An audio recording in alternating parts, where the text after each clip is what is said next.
So my name is Catherine Partheniades. I'm a massage therapist. That's my main thing that I do. In a sense, a healer. I help people feel good in their bodies. I always just say human. Like, I don't feel like I'm a man, I don't feel like I'm a woman, I just feel like I'm a human being having an experience of life. But when you have those annoying boxes, you have to check something, I just say woman. Because for me, there's also that biological component. You have certain characteristics. I was born a certain way physically, so I just check that off just to make life easy.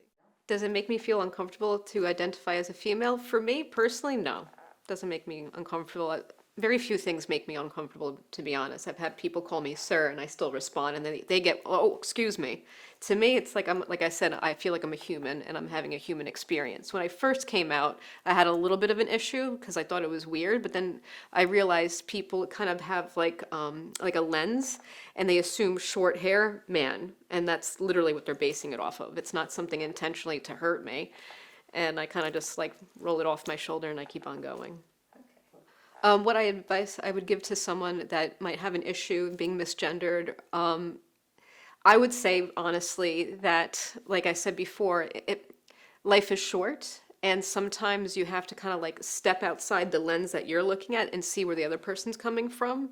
And sometimes people are just not used to certain, like grouping of people. They just kind of assume one thing, man, woman. That's what they're programmed, because everything in society is programming. I tend to kind of take a step back and I look at the human experience, not just the woman experience or the man experience. This is us experiencing life, and that's kind of how I like to live my life. What makes me feel validated with my identity?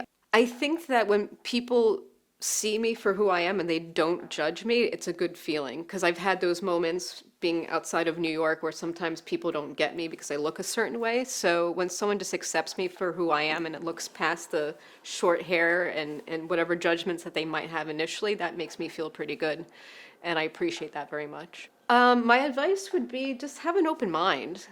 Stop looking at like a book by its cover, because we all have our stories, we all have our intricacies as a human being.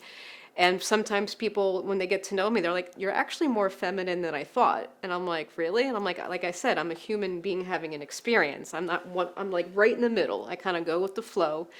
And I feel like having an open mind is a key thing that people need. The advice I would give to other parents that are trying to accept their children is focus on their happiness and versus how you think society is going to view them.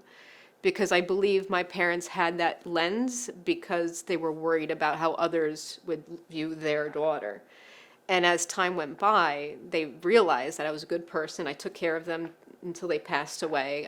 I try to be kind to others, and that to me is a lot more important than how I look.